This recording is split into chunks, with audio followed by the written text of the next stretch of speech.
प्रधानमंत्री नरेंद्र मोदी की नॉर्वे यात्रा का आज दूसरा दिन। पीएम ने ईएफटीए के तहत 100 अरब अमेरिकी डॉलर के निवेश और भारत में 10 लाख नौकरियों के सृजन का किया आह्वान। मुख्यमंत्री हेमंत सोरेन ने रांची में समाचार पत्र का किया लोकार्पण। कहा, समाज में जागरूकता लाने और सकारात्मक परिवर्तन के लिए सशक्त माध्यम है मीडिया। जेटेट भाषा विवाद पर गठित 5 मंत्रियों की कमेटी की अगली बैठक 22 मई को। मंत्री दीपिका पांडे सिंह और संजय प्रसाद यादव ने मुख्यमंत्री को भाषा को लेकर सौंपा सुझाव। और रांची में विशेष कराटे प्रशिक्षण सह बेल्ट ग्रेडेशन शिविर का आयोजन। सफल प्रतिभागियों को प्रदान किया गया बेल्ट, उत्कृष्ट खिलाड़ियों को दिया गया मेडल।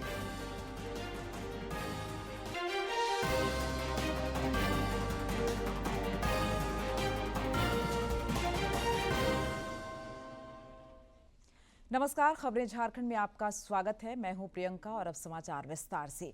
बुलेटिन में शुरुआत करेंगे प्रधानमंत्री के नॉर्वे यात्रा की खबर से।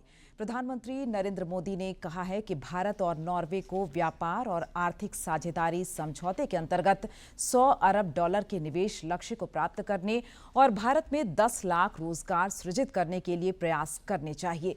प्रधानमंत्री कल ओस्लो में आयोजित भारत नॉर्वे व्यापार और अनुसंधान शिखर सम्मेलन को संबोधित कर रहे थे। प्रधानमंत्री नरेंद्र मोदी इस वक्त नॉर्वे की यात्रा पर है, जहां प्रधानमंत्री आज ओस्लो में आयोजित होने वाले तीसरे भारत नॉर्डिक शिखर सम्मेलन में हिस्सा लेंगे। इससे पहले कल प्रधानमंत्री नरेंद्र मोदी ने ओस्लो में भारत नॉर्वे व्यापार एवं अनुसंधान शिखर सम्मेलन को संबोधित किया था। सम्मेलन में नॉर्वे के प्रधानमंत्री योनस गार स्टोरा भी शामिल हुए। प्रधानमंत्री ने पिछले 12 वर्षों में भारत में बड़े पैमाने पर हुए सुधारों का उल्लेख किया। भारत की शानदार आर्थिक विकास यात्रा को रेखांकित करते हुए प्रधानमंत्री ने नॉर्वे की कंपनियों को भारत में निवेश का भी न्योता दिया। प्रधानमंत्री ने भारत में पोषण, स्वास्थ्य और स्वच्छ ऊर्जा जैसे क्षेत्रों में अवसरों का उल्लेख किया। 2030 तक हमने 500 गीगावाट क्लीन एनर्जी और 5 million ton green hydrogen produce करने का टारगेट रखा है। Clean energy investment Norway wealth fund की भी प्राथमिकता है। मैं नॉर्वे को भारत के क्लीन एनर्जी फ्यूचर में अहम हिस्सेदार बनने के लिए आमंत्रित करता हूं।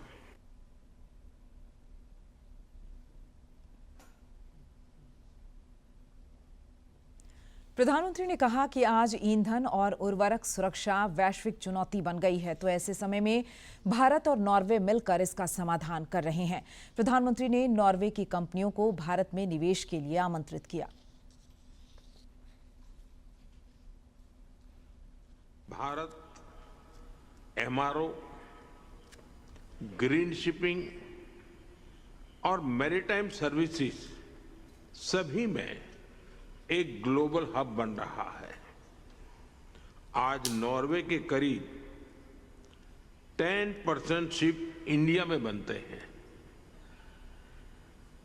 क्या हम इसको अगले 5 वर्ष में 25% तक ले जा सकते हैं क्या?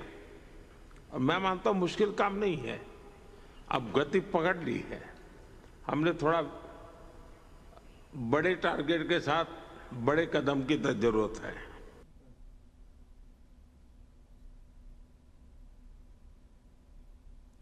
प्रधानमंत्री नरेंद्र मोदी ने ओस्लो में नॉर्वे के प्रधानमंत्री योनस गॉर स्टोरा के साथ द्विपक्षीय वार्ता की।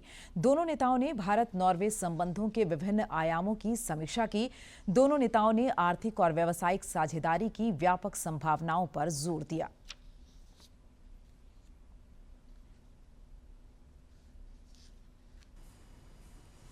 तैतालीस साल बाद नॉर्वे की यात्रा पर ओस्लो पहुंचे भारतीय प्रधानमंत्री का स्वागत करने हवाई अड्डे पर खुद नॉर्वे के प्रधानमंत्री योनस गार स्टोरा पहुंचे।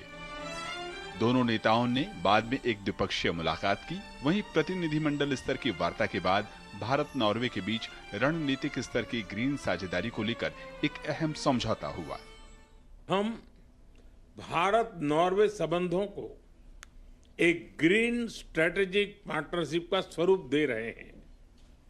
इस स्ट्रेटेजिक पार्टनरशिप से क्लीन एनर्जी से लेकर क्लाइमेट रेजिलियंस, ब्लू इकोनॉमी, उससे लेकर के ग्रीन शिपिंग, हर क्षेत्र में भारत की स्केल, स्पीड और टैलेंट को नॉर्वे की टेक्नोलॉजी और कैपिटल के साथ जोड़कर हमारी कंपनीज ग्लोबल सॉल्यूशंस डेवलप करेगी। रणनीतिक स्तर की हरित साझेदारी के अलावा अंतरिक्ष क्षेत्र में सहयोग, डिजिटल विकास को लेकर साझेदारी, स्वास्थ्य क्षेत्र में सहयोग, टनल व स्लोप निर्माण में क्षमता विकास, विज्ञान व तकनीक, समुद्री ऊर्जा में अहम समझौते हुए। संयुक्त बयान के दौरान प्रधानमंत्री मोदी ने संघर्ष से गुजर रही दुनिया, विशेष तौर पर पश्चिमी एशिया और रूस यूक्रेन युद्ध का शांतिपूर्ण समाधान निकालने पर जोर दिया। उन्होंने कहा कि संघर्षरत दुनिया के बीच भारत और यूरोप नए युग में प्रवेश कर रहे हैं। नॉर्वे के प्रधानमंत्री ने भी यूरोप और भारत के बीच समझौते को निवेश, रोजगार, व्यापार के लिए अहम करार दिया। पिछले वर्ष भारत और यूरोपियन फ्री ट्रेड एसोसिएशन के एक ऐतिहासिक trade and economic partnership agreement लागू किया। यह एग्रीमेंट भारत और नॉर्वे के बीच शेयर्ड प्रोग्रेस और प्रॉस्पेरिटी सुनिश्चित करने का ब्लूप्रिंट है। We now have a free trade agreement between EFTA countries and India with great expectations and ambitions. One of the most important trade agreements we have ever signed. New large opportunities for investments, innovation and job creation in areas such as green tech, renewable energy, maritime industries and seafood. And for India, I believe it's the first free trade agreement with European partners of its kind. But we are also moving forward in other areas. We are now elevating our relationship to a green strategic partnership, which gives us the foundation to work on knowledge, resources and ambitions for the green transition, where we depend on succeeding both of us. Norway king Harald V से प्रधानमंत्री नरेंद्र मोदी की मुलाकात हुई। इस दौरान king ने प्रधानमंत्री मोदी को grand cross of the royal Norwegian order of merit से नवाजा। प्रधानमंत्री की इस यात्रा को लेकर प्रवासी भारतीयों में भी खासा उत्साह नजर आया। प्रवासियों ने प्रधानमंत्री के स्वागत में भारतीय संस्कृति और विभिन्न कलाओं को प्रदर्शित किया। भारतनाट्यम की बच्चों द्वारा प्रस्तुति, सितार और तबले की जुगलबंदी। प्रवासियों ने इस दौरान प्रधानमंत्री मोदी के नेतृत्व की सराहना की। ये बच्चे हैं जो प्रधानमंत्री नरेंद्र मोदी के स्वागत में तरह तरह के गीत संगीत गा रहे थे। इनसे मैं पूछता हूँ कि कैसा लगा? मुझे बहुत अच्छा लगा। जिनको मैंने अपने बचपन से सुना है और देखा है, वो आज मुझे फेस टू फेस मिल रहा है। I liked it very much, and that we got to meet our honorable Prime Minister from India. It was a surreal experience. I never thought I would actually meet Narendra Modi. अपने देश को एक बहुत पहली बार एक ऐसा संत मिला है जिसने देश के लिए सब कुछ त्याग दिया है। आज उनको देख कर ऐसे लगा पता नहीं कैसे, बहुत इमोशनल हो गए थे हम लोग, पर मोदी है तो मुमकिन है। देश के लिए बहुत अच्छा काम कर रहे हैं। ऑस्लो से अखिलेश सुमन के साथ ब्यूरो रिपोर्ट, DD न्यूज। प्रधानमंत्री नरेंद्र मोदी को नॉर्वे के सर्वोच्च सम्मान grand cross of the royal Norwegian order of merit से सम्मानित किया गया। यह पीएम मोदी को मिला 32वां अंतर्राष्ट्रीय सम्मान है।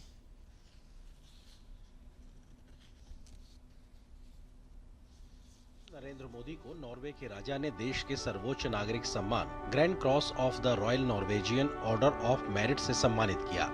प्रधानमंत्री मोदी को यह सम्मान वैश्विक मंच पर भारत की बढ़ती भूमिका, अंतर्राष्ट्रीय कूटनीति में सक्रिय भागीदारी और नॉर्वे के साथ सहयोग को नई दिशा देने के लिए दिया गया है। ये पीएम मोदी के लिए 32वां वैश्विक सम्मान है। प्रधानमंत्री मोदी को यह सम्मान ऐसे समय मिला है जब भारत यूरोप समेत दुनिया के प्रमुख शक्ति केंद्रों के साथ अपने संबंधों को नई मजबूती दे रहा है।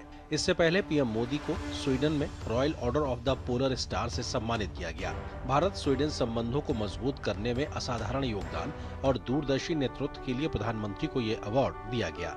स्वीडन की राजकुमारी विक्टोरिया ने पीएम को ये अवार्ड सौंपा। 1748 में स्थापित royal order of the polar star Sweden के सबसे प्रतिष्ठित शाही सम्मानों में गिना जाता है। पोलर स्टार यानी ध्रुव तारा, जो दिशा, स्थिरता और मार्गदर्शन का प्रतीक माना जाता है। इससे पहले साइप्रस ने प्रधानमंत्री मोदी को grand cross of the order of Makarios III, जबकि रूस ने the order of the Saint Andrew the apostle से सम्मानित किया था। प्रधानमंत्री मोदी ये सम्मान पाने वाले पहले भारतीय नेता बने।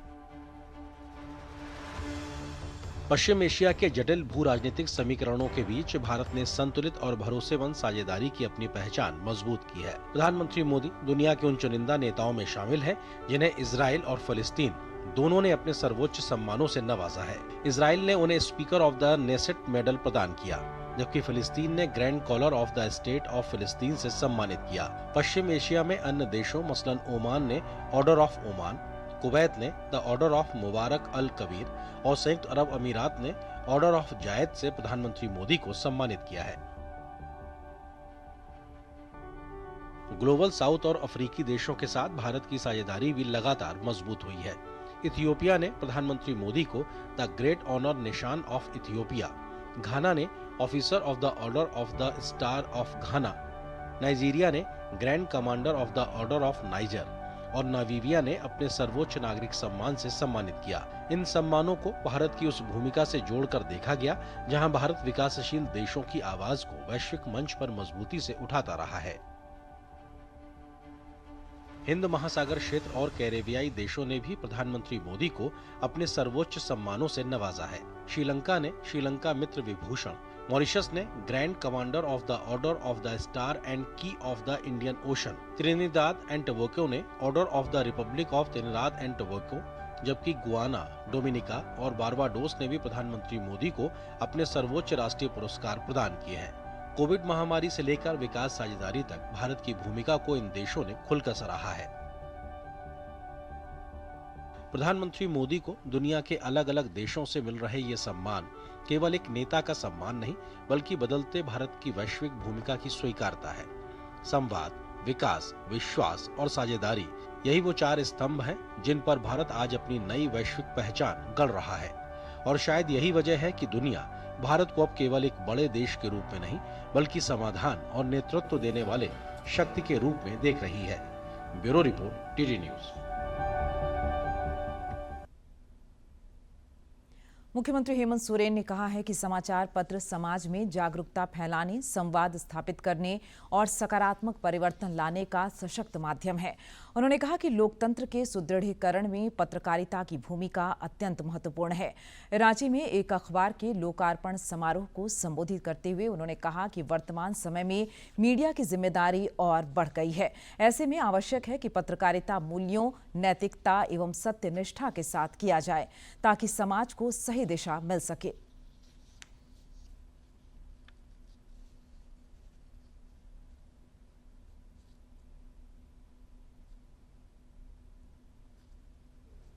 बड़ा ही एक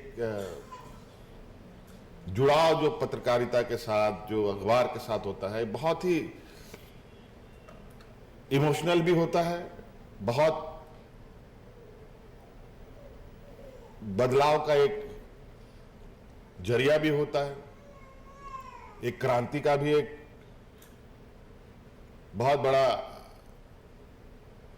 मार्गदर्शक कह लें, इसकी भी भूमिका में ये रहता है।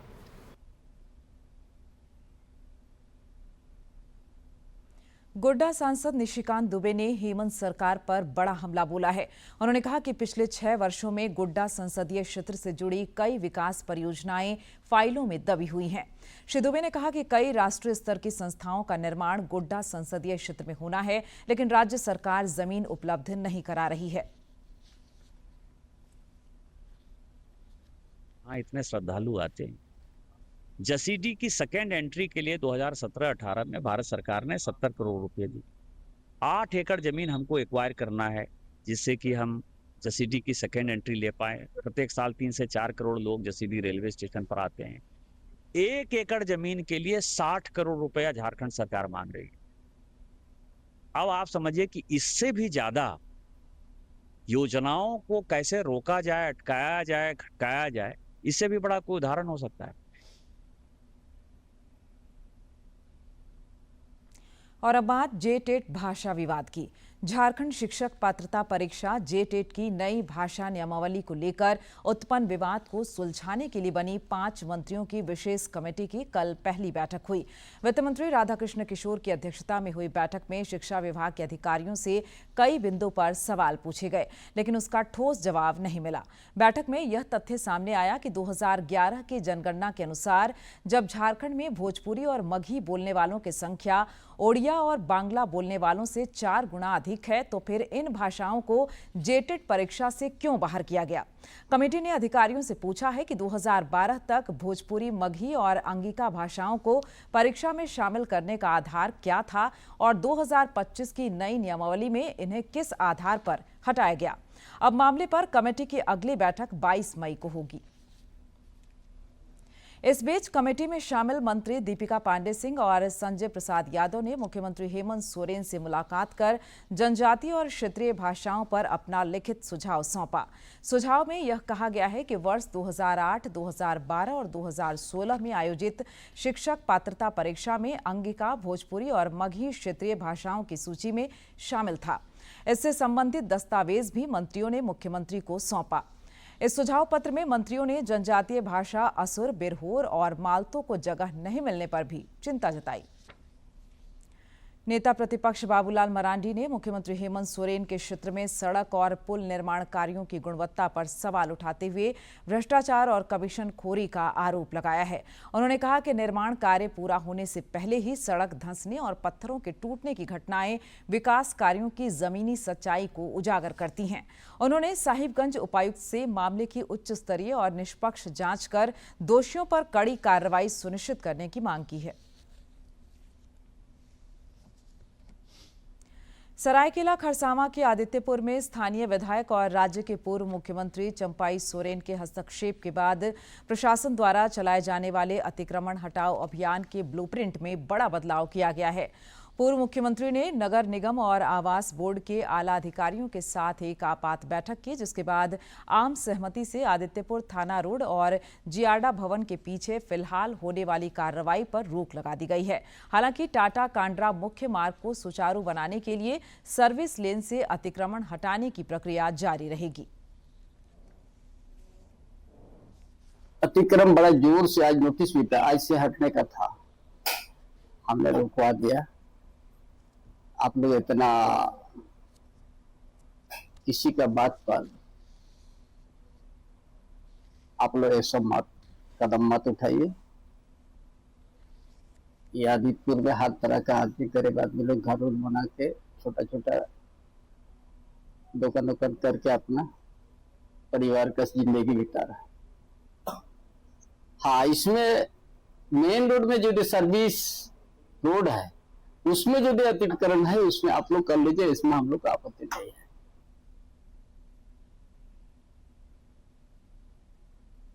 और अब बात करेंगे पेट्रोल डीजल की स्थिति क्या है। पेट्रोल पंपों पर पिछले कुछ दिनों से हो रही पैनिक बाइंग के बाद स्थिति सामान्य हो गई है। कल शाम से ही राजधानी की सभी पेट्रोल पंपों पर सप्लाई सामान्य देखी जा रही है। पेट्रोल पंप के ताजा हालात की जानकारी दे रहे हैं हमारे सहयोगी।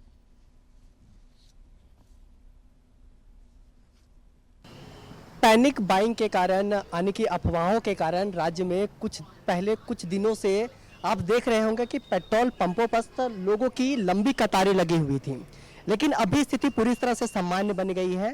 पेट्रोल मिलने में किसी तरह दिक्कत नहीं आ रही है, सामान्य पेट्रोल मिल रहा है। इसके लिए भारत सरकार को धन्यवाद, ताकि हमारे कस्टमर लोग को किसी तरह दिक्कत ना हो। जो लोग अफवाह पर ध्यान दे रहे थे उसके बारे में क्या कहिएगा, उनको क्या सजेशन? वो भ्रमित हो रहे हैं, लोग भ्रमित हो रहे हैं कि अफवाह में जो बात कि तेल नहीं मिलेगा, ये नहीं मिलेगा, ऐसा कुछ नहीं है। हम लोग को सामान्य स्थिति बना के चलना है और अच्छा से अच्छा भारत सरकार सहयोग करके ही काम करना है। हुआ क्या कि जो पहले लोग अफवाहों में आ करके अपने गाड़ी में पूरा डीजल्स पेट्रोल्स भरवा लिए, जिसके बाद उनकी यहाँ आवाजाही बंद हो गई है। आपको बता दें कि जो पेट्रोलियम एसोसिएशन और सरकार की तरफ से सुनिश्चित किया गया है कि जितने भी डिपो है वहाँ से पेट्रोल टैंकरों की लगातार आवाजाही हो रही है और राज्य के सभी पेट्रोल पंप में पर्याप्त मात्रा में पेट्रोल उपलब्ध है। इसलिए लोगों को किसी तरह की अफवाहों पर ध्यान नहीं देना है। पूरी तरह से स्थिति सामान्य बनी हुई है। आप पूरा देख सकते हैं, पूरा खाली पड़ा हुआ है, बहुत ज़्यादा भीड़ यहाँ पे लोगों का नहीं है। इसलिए अगर आप भी पैनिक बाइंग की स्थिति में आ रहे हैं तो उससे बचें, क्योंकि राज्य में, देश में पेट्रोल की मात्रा पूरी तरह से पर्याप्त है और निश्चिंत होकर के आइए, पेट्रोल भरवाइए। मैं रविकांत कुमार, सहयोगी सौरभ कुमार के साथ, दूरदर्शन समाचार, रांची। वैश्विक संकट के बीच प्रधानमंत्री नरेंद्र मोदी द्वारा ईंधन बचत को लेकर किए गए आह्वान का जामताड़ा के लोगों ने समर्थन किया है। स्थानीय लोग मान रहे हैं कि ऐसा पहली बार नहीं हुआ है। इससे पहले भी पूर्व प्रधानमंत्रियों द्वारा इस तरह का आह्वान किया जाता रहा है। यहाँ के व्यवसायी, आम नागरिक तथा युवाओं ने माना कि प्रधानमंत्री द्वारा किया गया आह्वान देश हित में है। देखिए रिपोर्ट। ऑटोमोबाइल कारोबारी मदन वर्मा ने कहा कि जनता को देश हित में वही करना चाहिए जो अच्छा है। उन्होंने कहा कि अभी लोगों को थोड़ी परेशानी हो रही है, लेकिन आने वाले समय में सब अच्छा होगा।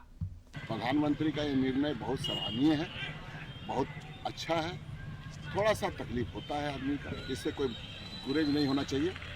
देश के हित में जो कर रहे हैं और आज तक जो करते आए हैं, मुझे नहीं लगता है कि ऐसा प्रधानमंत्री फिर दोबारा हम लोगों को मिलेगा। वरिष्ठ नागरिक रामकुमार मिश्रा ने कहा कि प्रधानमंत्री का हर फैसला देश हित में होता है। वैश्विक स्थिति को देखते हुए नागरिकों को उनके आह्वान पर अमल करना चाहिए। प्रधानमंत्री जो भी कर रहे हैं देश हित में ही कर रहे हैं और उनको देश विदेश की ज्यादा जानकारी है। अभी जो परिस्थिति चल रही है, इस परिस्थिति में प्रधानमंत्री का सही कदम। उधर प्रकाश नारनौलिया ने कहा कि उन्होंने प्रधानमंत्री के आह्वान पर अमल शुरू कर दिया है ताकि देश में विदेशी मुद्रा का भंडार बना रहे। प्रधानमंत्री के द्वारा लिया गया ये डिसीजन अभी के युग में युद्ध को देखते हुए बहुत बढ़िया डिसीजन है। जामताड़ा के संदीप कुमार टिब्रीवाल ने कहा कि परिवार में किसी के बीमार पड़ने पर जिस तरह घर के खर्चे में कटौती की जाती है, उसी तरह लोगों को देश के लिए बचत करनी चाहिए। ईरान इराक युद्ध जो चल रहा है, उसमें हार्मोन स्टेट में जो माल की आवाजाही रुक गई है, उसको काउंटर करने के लिए इस टाइप के कदम हम लोग को फौरन ले जाकर के लिए सुरक्षित रखना बहुत जरूरी है, अनिवार्य है। जामताड़ा के कई अन्य लोगों ने भी प्रधानमंत्री की अपील को सराहते हुए कहा कि देश हित में सरकार का साथ देना नागरिकों का कर्तव्य होता है। राजनीतिक पार्टियों को दलगत भावना से ऊपर उठकर सरकार के आह्वान का स्वागत करना चाहिए। डीडी न्यूज के लिए जामताड़ा से उज्जवल की रिपोर्ट। रांची के उपायुक्त मंजूनाथ भजंत्री ने समाहरणालय परिसर में जनता दरबार का आयोजन किया। मौके पर उन्होंने बिरसा चौक के दिव्यांग पंकज कुमार को इलेक्ट्रिक ट्राईसाइकिल प्रदान किया। इसके बाद उन्होंने लोगों की समस्याएं सुनते हुए अधिकारियों को कई निर्देश दिए। निमडी के प्रकाश महतो की जमीन संबंधी विवाद का निपटारा नहीं होने पर उन्होंने सोनाहातू के अंचल अधिकारी को जल्द काम करने का निर्देश दिया। इसी तरह शहर अंचल के हरि प्रसाद चक्रवर्ती के म्यूटेशन, बेड़ो के तेतरू उरांव के भूमि अधिग्रहण का मुआवजा, जमीन पर अवैध कब्जा सहित कई अन्य मामलों पर अधिकारियों को दिशा निर्देश दिए।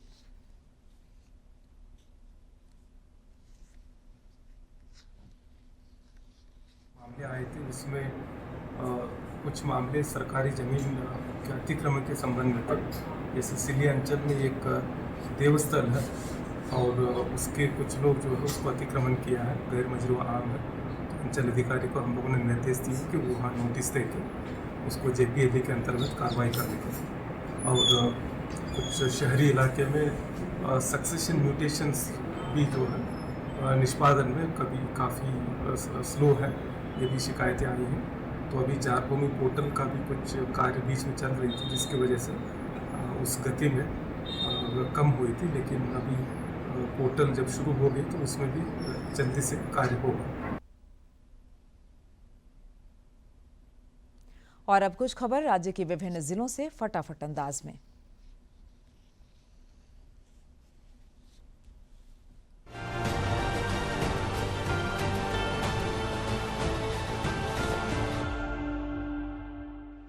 दुमका में रोड टास्क फोर्स की बैठक में सड़कों को गड्ढा मुक्त रखने और नियमित निरीक्षण के निर्देश दिए गए। सड़क हादसों में कमी लाने के लिए सभी थाना क्षेत्रों में हेलमेट चेकिंग, वाहनों की सघन जांच और ड्रिंक एंड ड्राइव के खिलाफ विशेष अभियान चलाकर कड़ी कार्रवाई करने को कहा गया। देवघर में कल्याण विभाग, सामाजिक सुरक्षा कोषांग और बाल संरक्षण से जुड़े कार्यों की विस्तृत समीक्षा बैठक हुई। अधिकारियों को जमीनी स्तर पर प्रभावी कार्य करने और अनाथालय व आश्रय गृहों की स्थिति सुधारने का निर्देश दिया गया ताकि जरूरतमंदों को बेहतर सुविधा मिल सके।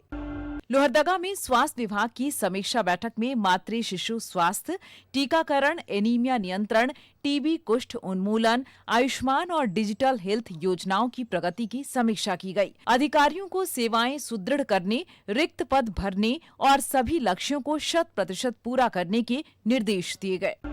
चतरा में उपायुक्त रवि आनंद की अध्यक्षता में जिला स्तरीय समन्वय समिति की बैठक हुई, जिसमें विभिन्न विकास योजनाओं की समीक्षा की गई। लंबित मामलों के त्वरित निष्पादन, विभागीय समन्वय और योजनाओं को समय पर पूर्ण करने के निर्देश दिए गए। चतरा में आयोजित NCORD बैठक में उपायुक्त रवि आनंद ने जिले को अफीम मुक्त बनाने पर जोर दिया। अवैध अफीम खेती से जुड़े नेटवर्क पर सख्त कार्रवाई, ड्रोन से निगरानी बढ़ाने और स्कूलों में एंटी नारकोटिक क्लब गठन सुनिश्चित करने के निर्देश दिए गए। जामताड़ा में हॉस्पिटैलिटी क्षेत्र में कौशल विकास को बढ़ावा देने के लिए जिला प्रशासन की पहल पर प्रशिक्षण प्राप्त युवाओं का चयन 5 स्टार होटलों में इंटर्नशिप के लिए किया गया। अधिकारियों ने युवाओं से मिलकर उनका मनोबल बढ़ाया और जिले का नाम राज्य व देश में रोशन करने के लिए प्रोत्साहित किया। गुमला में किसी अज्ञात व्यक्ति द्वारा डीसी गुमला के नाम से फर्जी व्हाट्सएप आईडी बनाई गई है। यदि किसी को इस या अन्य फेक आईडी से फ्रॉड मैसेज या फ्रेंड रिक्वेस्ट मिले तो उसे तुरंत ब्लॉक और रिपोर्ट करने की अपील की गई है। साथ ही आम लोगों को ऐसे फर्जी संदेशों से सावधान रहने की सलाह दी गई है।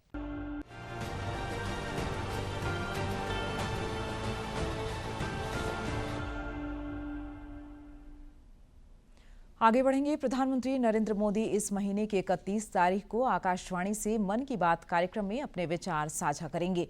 यह इस मासिक रेडियो कार्यक्रम की 134वीं कड़ी होगी। आम लोग भी टोल फ्री नंबर 1800-117800 पर कार्यक्रम के लिए अपने विचार और सुझाव भेज सकते हैं। अफगानिस्तान के खिलाफ अगले महीने होने वाली एकमात्र टेस्ट और 3 वनडे मैचों की सीरीज के लिए आज भारतीय क्रिकेट टीम का चयन होगा।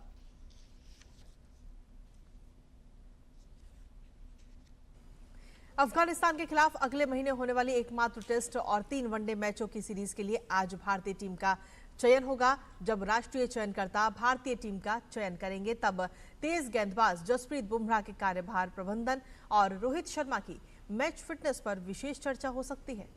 इस बात की संभावना कम है कि बुमराह को दोनों प्रारूपों के लिए चुना जाए, तो वहीं रोहित शर्मा की फिटनेस भी चिंता का विषय बनी हुई है। 6 जून से अफगानिस्तान के खिलाफ एकमात्र टेस्ट मैच खेला जाएगा। वनडे मैच धर्मशाला, लखनऊ और चेन्नई में 14, 17 और 20 जून को खेले जाएंगे।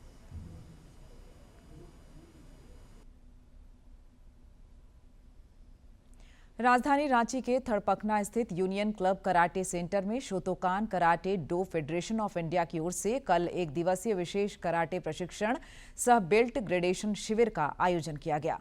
बेल्ट ग्रेडेशन में सफल प्रतिभागियों को बेल्ट प्रदान किया गया, जबकि उत्कृष्ट प्रदर्शन करने वाले खिलाड़ियों को मुख्य अतिथि श्वेतांक सेन और विशिष्ट अतिथि राम चटर्जी ने मेडल देकर सम्मानित किया।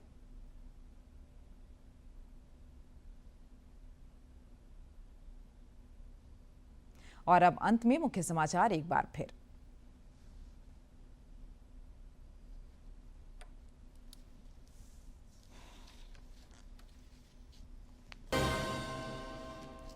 प्रधानमंत्री नरेंद्र मोदी की नॉर्वे यात्रा का आज दूसरा दिन। पीएम ने EFTA के तहत 100 अरब अमेरिकी डॉलर के निवेश और भारत में 10 लाख नौकरियों के सृजन का किया आह्वान। मुख्यमंत्री हेमंत सोरेन ने रांची में समाचार पत्र का किया लोकार्पण। कहा, समाज में जागरूकता लाने और सकारात्मक परिवर्तन के लिए सशक्त माध्यम है मीडिया। जेटेट भाषा विवाद पर गठित 5 मंत्रियों की कमेटी की अगली बैठक 22 मई को। मंत्री दीपिका पांडे सिंह और संजय प्रसाद यादव ने मुख्यमंत्री को भाषा को लेकर सौंपा सुझाव। और रांची में विशेष कराटे प्रशिक्षण सह बेल्ट ग्रेडेशन शिविर का आयोजन। सफल प्रतिभागियों को प्रदान किया गया बेल्ट, उत्कृष्ट खिलाड़ियों को दिया गया मेडल।